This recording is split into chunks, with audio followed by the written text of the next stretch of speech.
네, 저희는 요즘 성령여 임하소서 시리즈로 시간 함께 은혜를 나누고 있습니다. 오늘은 그 네 번째 시간, 성령으로 충만하라 라는 제목으로 하나님의 말씀 선포하도록 하겠습니다. 말씀을 들어가기 앞서서 여러분에게 질문을 좀 드리고 싶습니다. 여러분이 이 땅에 태어나 살아오시면서 받은 축복이 참 많으실 텐데 그 중에 가장 큰 축복은 어떤 축복이라고 생각하십니까? 여러분의 인생에 있어서 나에게 이것은 정말 하나님께서 주신 놀라운 축복이다 라는 것들이 있습니까? 어떤 사람은요, 사랑하는 남편을 만난 것, 아내를 만난 것, 또 자녀를 만난 것이 내게 있어서 가장 큰 축복이라고 말씀하시는 분도 있고요. 또 어떤 분은 사업에 성공할 수 있도록 인도해 주신 것, 재정적으로 풍성하게 해주신 것, 또 좋은 회사를 다니고 또 좋은 만남의 축복을 허락해 주시고 건강의 복을 허락하신 것이 감사다라고 고백하시는 분들이 있습니다. 제가 그런데요, 말씀을 준비하면서 아무리 고민해 봤는데 우리의 인생 중에 가장 큰 축복은 예수님 믿고 구원받아 하나님의 자녀가 된 줄 믿습니다. 그것이 우리의 인생의 가장 큰 축복인 줄 믿습니다. 아무리 좋은 가정 이루고 아무리 재정적으로 풍성하고 잘 먹고 잘 산다 할지라도 예수님을 모르는 인생은 그 끝이 허망하기 때문이에요. 그러나 예수께서 우리에게 십자가의 보혈로 우리에게 영원한 생명을 허락하여 주시고 하나님의 자녀가 되는 권세를 주신 것이죠. 그래서 그 은혜로 말미암아 우리는 이 땅에서의 삶을 마치고 그 영원한 나라 하나님의 나라로 들어가게 될 줄 믿습니다. 여러분, 이것이 우리의 인생의 가장 큰 축복인 것이죠. 여러분, 그런데 문제는요, 예수님을 믿고 구원받아 바로 천국에 가는 게 아닌 것입니다. 우리는 이 땅에서 살아가야 된다는 거예요. 때로는 강팍하고 어려움이 많고 고난이 많은 이 땅에서 주님이 부르시는 그날까지 우리는 살아야 한다는 것이죠. 그리고 이 땅에서의 삶이 평탄하고 형통하기만 하면 참 좋으련만 이런저런 일들을 우리는 인생을 살아가면서 마주하게 됩니다. 그리고 무엇보다 우리가 믿음 안에서 살아가려고 할 때에 사단은요, 결코 우리를 가만히 내버려 두지 않는다는 것이죠.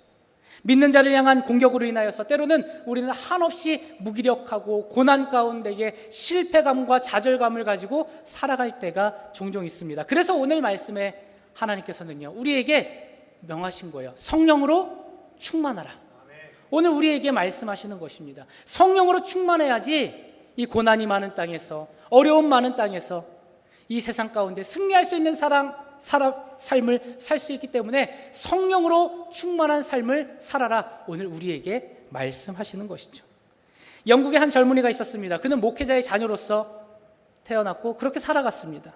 옥스퍼드 대학을 나온 굉장한 수재였습니다. 믿음도 얼마나 좋았는지 모릅니다. 그가 대학교 생활 시절 때에 동아리를 만들어서, 신앙 동아리를 만들어서 그 안에서 기도하고 말씀 읽고 최선을 다해서 주님이 기뻐하시는 일을 위해 살아갔습니다. 또 목사 안수를 받은 이후에는요, 당시 식민지였던 이 미국 땅으로 가서 선교 활동을 하게 되었습니다. 그러니까 그는요, 신앙의 엘리트 코스를 밟아 살아갔던 사람이었어요. 자, 그런데요, 그 과정 속에서 그의 삶에는요, 실패와 좌절이 가득했습니다. 신앙뿐 아니라 삶에서도 그는 실패하며 살아갔습니다. 매우 사랑하던 여인이 있었는데 그 사랑에도 실패하였습니다. 사역에서도 실패했어요. 선교회장으로 갔는데 그 안에서 맺어진 열매는 단 하나도 없다고 생각했습니다. 그 누구보다 열심으로 하나님을 섬기기를 원했고 누구보다 잘 살고 싶었지만 철저하게 실패한 뒤에 그는 영국으로 돌아오게 됐고 깊은 고민에 빠지게 되었습니다. 여러분, 그의 고민은 바로 이러한 것이었어요. 나는 무엇 때문에 하나님의 자녀임에도 불구하고 성공하는 인생 살아가지 못할까? 헌신함에도 불구하고 하나님을 위하여서 열심히 살아갔음에도 불구하고 왜 실패하고 좌절하고 무기력하게 살아가는가? 라는 깊은 고뇌 가운데 빠지게 되었습니다. 여러분, 우리도 이러한 고민이 들 때 있지 않습니까? 내가 하나님을 잘 섬기고 하나님께 최선을 다해서 전심으로 예배하였는데 나의 삶에 찾아오는 고난과 어려움이 찾아올 때 왜 나에게 이런 어려움이 생기는가? 과연 하나님은 살아계신가? 라는 질문을 드리기도 합니다. 그러던 중 어느 수요일 저녁에 길가에서 울려 퍼지던 한 찬양, 그리고 그 교회로 들어가게 되었습니다. 그곳에는 한 무리가 모여서 찬양을 하고요, 말씀을 함께 나누고 있었습니다. 가장 뒷자리에 앉아서 말씀을 듣다 보니까 그때 성령께서 그에게 찾아오셔서 그의 마음을 변화시켜 주시기 시작했습니다. 그의 상한 마음과 상처받은 영혼을 치유하시기 시작하였습니다. 바람같이 불같이 역사하시는 성령을 경험하게 된 것입니다. 그동안 머리로만 알았던 그 성령 충만함이 이제는 그의 가슴으로 와서 그의 영혼으로 다가와서 성령 충만함의 은혜를 입게 되었습니다. 그때부터 그가 변화되기 시작하였습니다. 왜냐하면 지난 주일에 말씀을 나눈 것처럼 성령님은 우리의 삶을 변화시키기 때문입니다. 그전에는 이성과 논리로만 신앙에 접근했다면 그때부터는 성령의 능력을 따라 살아가게 되었습니다. 그 이후에 무섭게 퇴폐해져 갔던 그 영국 사회를 변화시키기 시작했습니다. 능력 있게 복음을 선포하기 시작했습니다. 그렇게 그는 메소디스트 감리교회를 세우게 된 것입니다. 그 사람이 바로 존 웨슬리 목사님이십니다. 그래서 여러분, 감리교회는요 뜨거운 교회예요. 성령으로 충만한 교회가 바로 감리교회입니다. 왜입니까? 웨슬리가 그런 성령의 임재와 성령의 충만함을 입고 그 감리교회를 세웠기 때문입니다. 그리고 지금 이 땅에서 주님 앞에 예배하는 감리교도들, 저와 여러분이죠. 우리 도남교회 성도들은요 그 영적 인자, 영적 DNA를 물려받은 사람이에요. 그래서 우리는 성령으로 충만해져야 되고 성령으로 뜨거운 신앙생활을 해야 되는 것입니다. 이것이 바로 감리교회 정신이에요. 성령 충만함이 바로 감리교회 정신입니다. 성령의 불을 사모하는 것, 바람같이 불같이 임하시는 그 성령님과 동행하는 것, 그것이 바로 감리교회의 정신입니다. 그래서 우리는 성령을 사모하며 성령의 은혜 가운데 살아가야 할 줄 믿습니다. 바라고 소망하는 것은 우리 도남의 모든 성도님들이 성령으로 충만하시길 주님의 이름으로 축복합니다. 성령님과 늘 동행하시길 주님의 이름으로 축복합니다. 웨슬리 목사님께서 성령을 통하여서 변화되었던 것처럼 그 성령님께서 내 예배 시간 기도하는 시간 주님 앞에 나오는 그 시간마다 우리의 마음을 변화시키시고 감동시키셔서 성령으로 충만한 우리 도남교회가 되기를 주님의 이름으로 축복합니다. 여러분, 성경에 보니까 에베소 교인들은요 예수님을 알고 믿었음에도 불구하고 성령님을 알지 못했습니다. 사도행전 19장 2절 말씀을 보면 너희가 믿을 때에 성령을 받았느냐 이르되 아니라 우리는 성령이 계심도 듣지 못하였노라. 여러분, 오늘 우리가 말씀을 듣고 또 예배를 드리는 가운데 있는데 우리는 스스로 질문해야 합니다. 나는 지금 주님을 믿을 때에 성령을 받았나? 성령으로 충만한 삶을 살아가고 있는가? 주일마다 교회에 나와서 예배를 드리지만 성령님을 모르고 성령으로 충만하지 않고, 다시 말해서 우리의 삶이 변화되지 않는다면, 예수 믿기 이전이나 이후와 늘 똑같다면 우리의 삶은 성령을 경험한 적이 없는 거예요. 성령님은 우리를 변화시키는 영이시기 때문입니다. 껍데기만 교인인 것이죠. 사랑하는 성도 여러분, 그래서 우리는 껍데기 신앙, 예수님께서 그렇게 질책하셨던 바리새인 회칠한 무덤이 되지 않기 위해서 우리는 늘 성령님을 사모해야 됩니다. 성령으로 충만한 삶을 살아야 한다는 것이죠. 자, 그렇다면 하나님께서 우리에게 성령을 보내시고 또 성령으로 충만하라 하신 이유가 무엇일까요? 첫 번째로는요, 하나님의 명령이기 때문입니다. 성령 충만함은요, 사람의 말이 아니라 바로 성경에서 말씀하시는 하나님의 명령이기 때문입니다. 에베소서 5장 18절 말씀 우리 함께 읽도록 하겠습니다. 오직 성령으로 충만한 삶을 사는 것은 하나님의 명령입니다. 선택사항이 아니에요. 권면이 아닙니다. 반드시 너희들은 성령으로 충만해라 라고 주님께서 말씀하신 것이죠. 그랬으면 좋겠다, 요거를 하면 너희들의 인생이 참 좋을 것이다, 이 개념이 아니에요. 주님께서 우리에게 성령으로 충만하라 말씀하신 것은요, 하나님의 분명한 명령이라는 거예요. 여러분, 군인은요 상급자의 명령을 듣고 어떻게 해야 됩니까? 행해야 돼요. 그 명령에 복종해야 됩니다. 불복종하면 안 돼요. 영창에 들어갈 수밖에 없습니다. 하나님께서 오늘 우리에게 명령하신 거예요. 성령으로 충만하라. 여러분, 우리는 하루 3끼를 먹으면서 살아갑니다. 뭐 요즘에는 간헐적 단식 이렇게 해가지고 뭐 하루에 한 끼 먹고 다이어트 하시는 분들이 있는데, 여기도 그런 분들이 계십니까?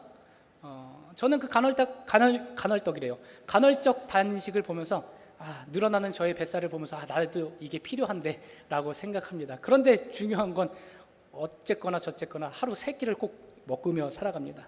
그런데 어떤 때는 참 허무할 때가 있습니다. 아까 먹었는데 또 먹어야 되나? 그런 생각이 들 때가 있습니다. 하루에 한 끼만 먹고는 살아갈 수 없을까?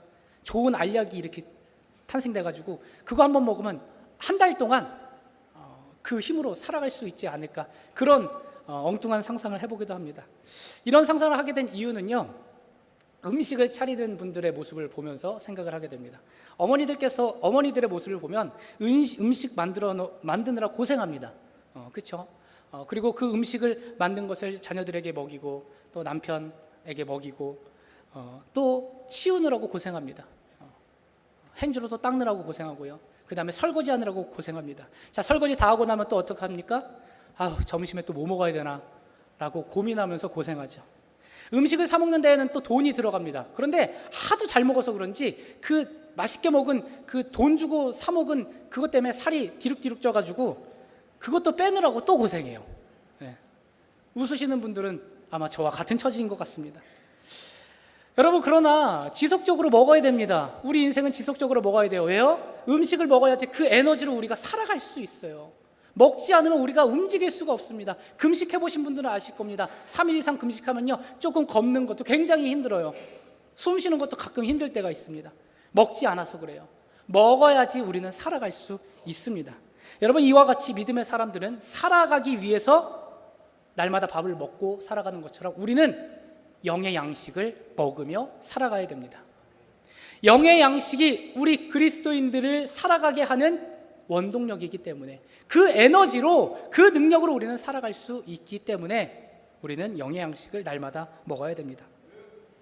그래서 하나님께서 명령하신 거예요. 그 명령을 듣지 않으면, 너희들이 먹지 않으면 죽으니까 말씀하시는 거예요. 반드시 영의 양식을 먹어라, 성령으로 충만하라. 그래야지 그 힘으로, 그 에너지로 걸어갈 수 있다는 거예요.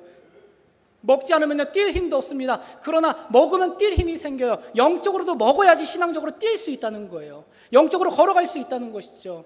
함께 기도할 수 있다는 거예요. 언제요? 하나님께서 주신 성령이 충만할 때, 그 힘으로 우리는 살아갈 수 있게 된다는 것입니다. 사랑하는 성도 여러분, 이것이 바로 하나님의 명령입니다. 하나님께서 우리에게 말씀하신 명령이에요. 성령으로 충만하라. 여러분, 혹시 그런 적이 있으십니까? 음식을 너무 많이 먹어서 정말, 표현이 좀 죄송합니다, 토할 때까지 한번 드셔보신 적이 있습니까? 여기까지 음식물이 찬 거예요. 그런데 신기하죠? 후식을 먹으러 가면 여기까지 찼는데 또 아이스크림은 들어가요. 커피는 또 들어갑니다. 나 배불러서 못 먹어 해서 카페를 갔는데 그 사람이 제일 많이 먹어요. 여러분, 이게 바로 충만이에요. 이게 충만입니다. 음식물로 가득 채워서 다른 것이 들어갈 틈이 없는 것이 바로 충만이에요. 하나님께서 왜 우리에게 성령으로 충만하라 말씀한지 아십니까? 충만하지 않으면 그 틈 사이로 악한 것이 들어가기 때문입니다. 그래서 우리를 헤집어 놓기 때문이에요. 그래서 우리에게 성령으로 충만하라 말씀하신 것입니다. 사랑하는 성도 여러분, 주의 성령으로 충만하시길 주의 이름으로 축복합니다. 자, 충만하기 위하여서는 우리가 해야 될 것이 있습니다. 그것은 바로 자주자주 하나님의 말씀과 하나님을 생각할 수 있는 것들을 노출시켜야 됩니다. 찬양을 틀어놓든지요, 찬양을 부르든지요, 아니면 제가 지난번에도 말씀드렸죠, 여러분의 사무실 앞에 말씀 액자를 한번 걸어보십시오. 만약에 없으신 분들은 저에게 말씀하십시오. 제가 하나 사드리겠습니다 라고 했는데 아무도 연락이 없더라고요. 제가 그때 깨달았습니다. 우리 성도님들은 다 믿음으로 액자를 다 놓으셨구나. 제가 너무 우리 성도님들의 실력을 무시한 것이죠. 계속해서 하나님을 의식할 수 있도록, 하나님을 생각할 수 있도록 그것을 노출시키는 거예요. 찬양을 틀어놓든지 큐티를 하는 것입니다. 또 제2기 중보기도에 참여하시는 거예요. 여러분, 각 처소에서도 할 수 있습니다. 여러분, 처소에서 하시는 분들은 교회에서 그 기도 책자가 있기 때문에 그것을 교회에 오시지 못하는 분들에게는 다 제공해 드릴 거예요. 그러니까 중보 기도의 시간을 정해놓는 거예요. 그럴 때 우리는 성령으로 충만해질 수 있게 되는 것입니다. 사랑하는 성도 여러분, 성령 충만, 주와 동행하는 것은요, 가만히 있는다고 되지 않습니다. 주님과 함께 발맞춰 걸어가야 합니다. 주님과 함께 동행할 때에, 그리고 그 일을 위하여 애를 쓰고 힘을 쓸 때 우리의 삶에 성령으로 충만하게 될 줄 믿습니다. 두 번째로는요, 성령님은 나의 능력이 되시기 때문에 성령으로 충만해져야 합니다. 제가 시리즈 첫 번째 시간에 말씀을 드렸는데요, 성령은 두 가지 영이다 라고 말씀을 드렸습니다. 첫 번째는 뭐였죠? 생명의 영. 두 번째는 능력의 영. 이래서 설교를 할 맛이 나요. 다 까먹어요. 예, 예, 괜찮습니다. 저도 지난주에 제가 무슨 설교했는지 가물가물해요. 여러분, 성령의 영은요, 성령의 영은 두 가지 영이에요. 생명의 영이고 능력의 영입니다. 다시 말해서 성령님께서 우리 안에 충만했을 때 우리는 새 생명을 얻을 수 있는 것이고요, 그 삶 속에서 능력 있게 살아갈 수 있는 힘을 얻을 수 있다는 것이죠. 그 능력과 생명이 어디로부터 나온다? 성령으로부터 나온다는 것이죠.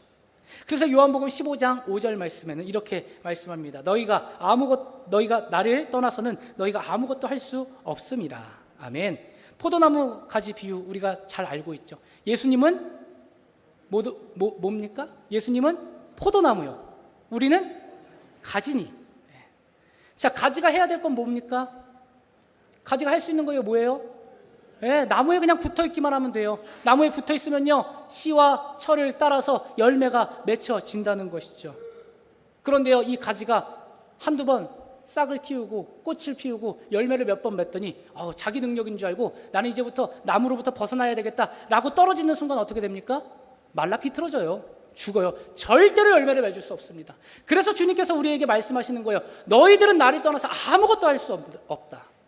그러니 너희들이 할 것은 나에게 반드시 붙어 있어라. 여러분, 너희가 나를 떠나서 아무것도 할 수 없다, 이것을 반대로 하면 어떻습니까? 성령님과 함께하면 모든 것이 가능할 수 있다. 할렐루야. 그래서 빌립보서 4장 13절의 말씀을 이렇게 고백합니다. 우리 함께 읽겠습니다. 내게 능력 주시는 자 안에서 내가 모든 것을 할 수 있느니라. 아멘. 여러분, 그렇다면 이 내게 능력 주시는 그 하나님께서 우리의 삶에 우리에게 주시는 은혜는 무엇입니까? 어떠한 능력을 우리에게 주실까요? 첫 번째는요, 내면을 강하게 하는 능력을 주십니다. 내면을 강하게 하는 능력을 주세요. 성령께서는 우리 가운데에 새 힘을 불어 넣어 주신다는 것이죠. 내면을 변화시켜 주신다는 것입니다. 모든 일은 마음먹기에 달려있다라는 말이 있죠. 저는 이것이 참 맞는 말 같습니다. 사실 모든 문제는 나의 내면에 달려 있습니다. 내가 어떻게 하느냐에 따라서 이 문제를 해결할 수 있고, 어떻게 하느냐에 따라서 이 문제를 실패할 수 있게 되는 것이죠. 아무리 불가능한 상황임에도 불구하고 나는 할 수 있다, 나는 할 수 있다, 이렇게 고백하고 선포하고 시도하게 되면요, 그 사람은 그 일을 해낼 수 있는 사람이 됩니다. 자, 그런데 아무리 좋은 환경, 좋은 달란트, 좋은 재능, 좋은 능력이 있어도 난 못하겠다, 나는 못하겠다 하면 어떻게 될까요? 못해요. 그 사람은 일을 이룰 수 없게 됩니다. 그래서 성령님께서는요, 우리 안에 할 수 있도록 우리의 마음을 강하게 해주신다는 거예요. 좌절하고 포기하지 않게 하기 위해서 주님께서 우리의 마음을 강하게 하신다는 겁니다. 에베소서 3장 16절 말씀, 성령님을 통해 여러분의 속사람을 능력으로 강하게 하시고. 여러분, 하나님의 사람들 한번 생각해 보십시오. 하나님의 사람들은요, 그들의 마음에 담대함을 얻고 살아가게 되었습니다. 다윗을 한번 생각해 보세요. 골리앗을 보면서 그는 두려워하지 않았어요. 모든 사람들이 그 골리앗의 큰 덩치를 보고 저거 어떡하나 어떻게 이길 수 있을까 걱정하고 두려워했지만, 다윗은 소년임에도 불구하고 아주 작은 체구임에도 불구하고 그 골리앗을 볼 때 저놈 진짜 크다, 어디든지 던지면 다 맞겠다, 이렇게 생각에 전환이 있게 되는 거예요. 그러니까 하나님의 성령으로 충만한 사람들은요, 생각이 하나님의 시선으로, 하나님의 생각으로 변하게 된다는 것이죠. 세상을 보고 두려워하지 않게 된다는 거예요. 가나안 땅을 정탐했던 12명의 정탐꾼 어떻게 됐습니까? 10명의 정탐꾼은요, 우리는 저들의 밥입니다. 우리는 저들에 비했을 때 메뚜기와도 같습니다. 그런데 여호수아와 갈렙은 뭐라고 고백했습니까? 우리가 저들의 밥이 아니라 저들이 우리의 밥입니다. 왜냐하면 하나님께서 우리에게 저 가나안 땅을 주신다고 약속하셨기 때문입니다. 그래서 결국 어떻게 됐어요? 못 들어간다 했던 그 모든 출애굽 1세대들은 가나안에 못 들어갔어요. 그러나 이 산지를 내게 주옵소서, 그 땅은 우리의 땅입니다, 주님께서 우리에게 약속하셨듯이 우리는 믿음으로 전진합니다 라고 믿음으로 나아갔던 여호수아와 갈렙만이 그 땅을 차지하게 되었던 것이죠. 여러분, 이와 같이 성령 충만할 때에 성령께서는 우리의 마음에 담대한 마음과 선한 마음과 또 주님의 생각을 우리에게 부어 주신다는 것입니다. 아무리 불가능한 것 같을지라도 주님께서 우리와 함께할 때 하나님께서는 그것을 해결할 수 있는 능력과 그 마음을 허락해 주신다는 거예요. 여러분 마음 가운데 어려움이 있습니까? 넘지 못하는 것들이 있습니까? 아직까지 고민하고 또 두려워하고 있는 것들이 있습니까? 그렇다면 이 시간 우리는 이 말씀을 의지하여서 기도하는 거예요. 성령이여 내게 임하소서. 성령이여 내게 충만한 마음을 허락하여 주시옵소서. 충만하여 다른 것 틈타지 않게 하시고 오직 성령의 능력으로 이 세상을 살아갈 수 있도록 인도하여 주시옵소서. 기도하고 간구할 때 오늘 우리가 찬양으로 고백했던 것과 같이 너희들을 고아와 같이 내버려 두지 아니하시는 성령님께서 우리 가운데 찾아오셔서 우리의 인생을 복된 인생으로 살아갈 수 있도록 도와주시는 줄 믿습니다. 두 번째로는요, 성령님은 세상에 영향을 줄 수 있는 능력을 우리에게 주십니다. 세상에 영향을 줄 수 있는 능력을 우리에게 주신다는 거예요. 여러분, 저도 그렇고 우리 도남의 모든 성도님들도 그렇고 어디 가서 무시받거나 또 당신이나 잘하세요 라는 말을 안 듣기를 기도하고 있습니다. 영향력 있는 사람이 되기를 기도하고 있습니다. 자, 영향력이 있는 사람이 되기 위해서는 먼저 무엇을 해야 됩니까? 열심히 해야 돼요.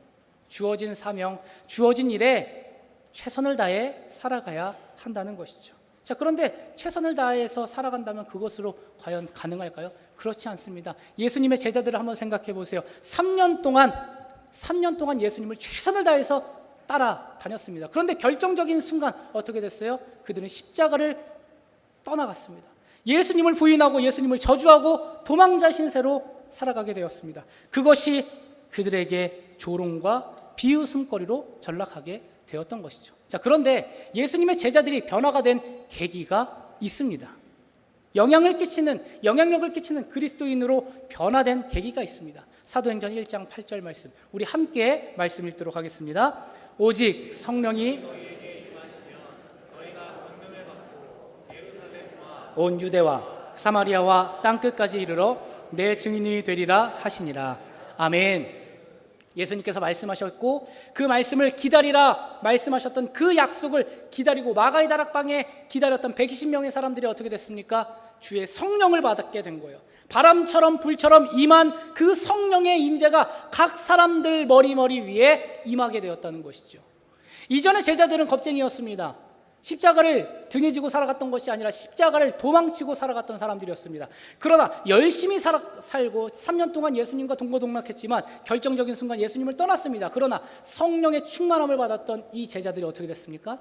회당에 들어가서 담대하게 예수 그리스도는 하나님의 아들이시다, 이것을 선포하게 되었습니다. 성령으로 충만하여 방언으로 복음을 전할 때 그것을 알아듣고 예루살렘으로 모였던 모든 사람들이 다 놀라움을 금치 못했습니다. 핍박하던 종교 지도자들도 다 놀라게 되었습니다. 놀란 정도가 아니라 그때부터 그리스도인들을 무서워하기 시작했어요. 두려워하기 시작했어요. 그래서 그들에게 협박하기도 하고요, 회유하기도 하고 제발 예수님이 부활하셨다는 그 소식 전하지 말라고 부탁까지 했습니다. 그런데 어떻게 했습니까? 제자들은 그 복된 소식을 선포하기 시작했던 거예요. 더 이상 두려울 게 없었다는 것이죠. 왜요? 성령께서 그들의 마음에 충만하기 때문에, 성령께서 그들의 내면을 강화시켜 주셨기 때문에, 그리고 예수가 그리스도라는 그 복된 소식을 전하였을 때 세상이 변하기 시작하였습니다. 세상이 변하기 시작했습니다. 세상에 영향을 주게 되었다는 것이죠. 세상에 영향을 줄 뿐만이 아니라 세상이 감당치 못하는 사람들로 살아가게 되었습니다. 여러분, 이것이 바로 성령께서 우리에게 주시는 능력인 줄 믿습니다. 아멘이십니까? 여러분, 그러므로 우리도 성령으로 충만해져야 한다는 것입니다. 우리를 우습게 여기고 주목하지 않던 사람들이 놀라게 되는 거예요. 인정하지 않을 수 없게 될 것이며 또 우리의 증거를 듣고 도전을 받게 될 것입니다. 여러분의 가족들이 놀라게 되는 거예요. 성령이 내가 충만하면 먼저는 여러분의 가까이 있는 사람들이 놀라게 됩니다. 왜 이렇게 변화됐지? 왜 이렇게 담대하지? 어떻게 이렇게 변화될 수 있었을까? 가족들이 놀라고요, 친척들이 놀라고 여러분의 동료들이 놀라게 됩니다. 그러면서 여러분의 말과 행동에 힘이 실리게 된다는 거예요. 그게 바로 영향을 끼치는 그리스도인이라는 것이죠. 사랑하는 성도 여러분, 그러므로 성령으로 충만해져야 합니다.